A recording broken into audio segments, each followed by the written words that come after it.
নমস্কাৰ বন্ধু বান্ধৱীসকল, Deepika kitchen and ব্লগছৰ আন এটি ৰেচিপি ভিডিঅ'লৈ আপোনালোক আটাইকে আদৰণি জনালোঁ।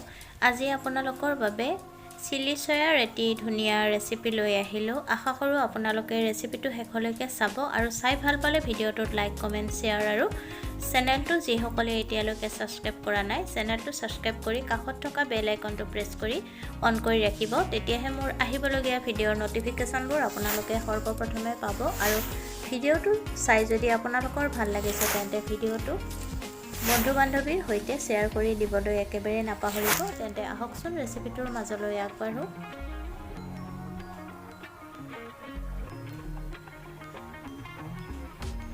পেন এখন গৰম হ'বলৈ দি তাত পানী দি দিব আৰু পানীখিনিত নিমখ দি দিব আৰু একাপ চয়াবিন দি ভালকৈ উতলাই ল'ব।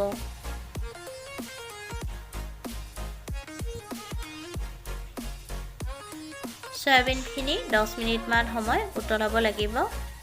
10 মিনিট পিছত গেছৰ জুই নুমুৱাই থ'ব আৰু চয়াবিনখিনি পানীৰ পৰা নিগৰাই ল'ব। আৰু তাৰ পিছত চয়াবিনখিনি পানী দি ভালকৈ ধুই পেলাব। এতিয়া এটা বাটিত দৈ দি দিব আৰু তাত খুন্দি লোৱা নহৰু অলপমান দি দিব আৰু সিজাই লোৱা চয়াবিনখিনি দি তাত সোৱাদমতে নিমখ, কৰ্ণফ্ল'ৰ 2 চামুচ দি দিব আৰু তাৰ পিছত ভালকৈ চয়াবিনখিনিৰ সৈতে সানি ল'ব লাগিব।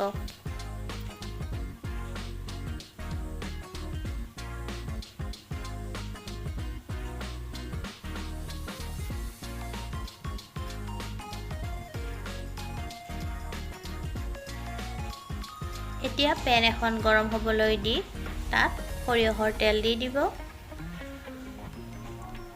আৰু তেলখিনি ভালকৈ গৰম হ'লে তাত মেৰিনেট কৰি লোৱা চয়াবিনখিনি দি দিব লাগিব।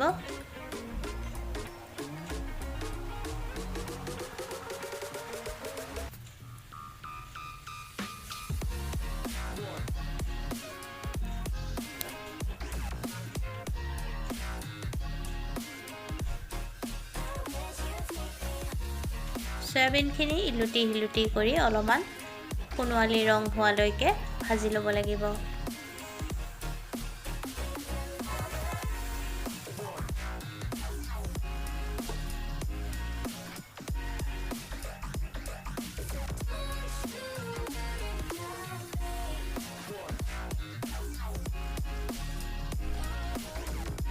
ঠিক এনেকুৱা ধৰণৰ হ'ব লাগিব।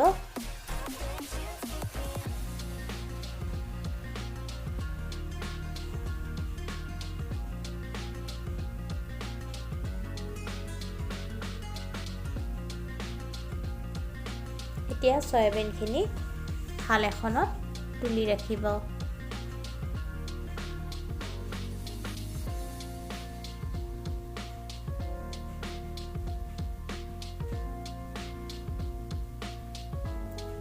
পুনৰ পেনখনত সৰিয়হৰ তেল দি দিব আৰু তেলখিনি ভালকৈ গৰম হ'লে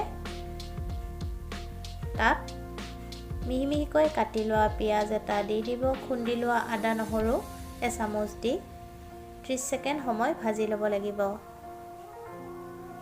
এতিয়া তাত কাটি লোৱা কেপচিকামখিনি দি দিব আৰু কেপচিকামখিনি দিয়াৰ পিছতো 1 মিনিটমান সময় লৰাই ভাজি ল'ব। এতিয়া ভাজি ৰখা চয়াবিনখিনি দি দিব আৰু চয়াবিনখিনিও পুনৰ 2 পৰা 3 মিনিটমান সময় লৰাই ভাজিব লাগিব। সোৱাদমতে নিমখ দি দিব আৰু চয়া চচ এচামুচ দিব আৰু ভিনেগাৰ এচামুচ দি ভালকৈ মিহলাই পুনৰ 2 পৰা 3 মিনিটমান সময় ভাজি ল'ব।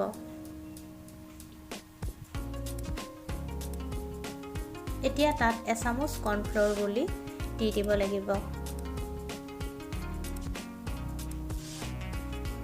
তাৰপিছত ভালকৈ সকলোখিনি মিহলাই ল'ব আৰু 5 মিনিটমান সময় লৰাই ভাজি ল'ব আৰু মিহিকৈ কাটি লোৱা পিঁয়াজৰ ঠাৰি দি দিব লাগিব আৰু তাৰ পিছত পুনৰ ভাজিব লাগিব। শেষত তাতে ব্লেক পেপাৰ দি দিব লাগিব আৰু ব্লেক পেপাৰখিনি দিয়াৰ পিছতো লৰাই ভাজি থাকিব। এয়া চিলি চয়াৰ ৰেচিপি ৰেডি হৈ গ'ল।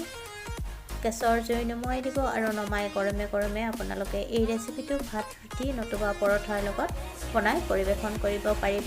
মোৰ এই ৰেচিপিটো চাই যদিহে আপোনালোকৰ ভাল লাগিছে তেন্তে ভিডিঅ'টোত লাইক, কমেণ্ট, শ্বেয়াৰ আৰু চেনেলটো ছাবস্ক্ৰাইব কৰি কাষত থকা বেল আইকনটো প্ৰেছ কৰি অন কৰি ৰাখিব। তেতিয়াহে মোৰ আহিবলগীয়া ভিডিঅ'ৰ নটিফিকেশ্যনবোৰ আপোনালোকে সৰ্বপ্ৰথমে পাব। পুনৰ উপস্থিত হ'ম আন এটি নতুন ৰেচিপি ভিডিঅ'ৰ সৈতে। আজিলৈকে আহিলোঁ। ভিডিঅ'টো শেষলৈকে চোৱাৰ বাবে আপোনালোকক বহুত বহুত ধন্যবাদ জনালোঁ।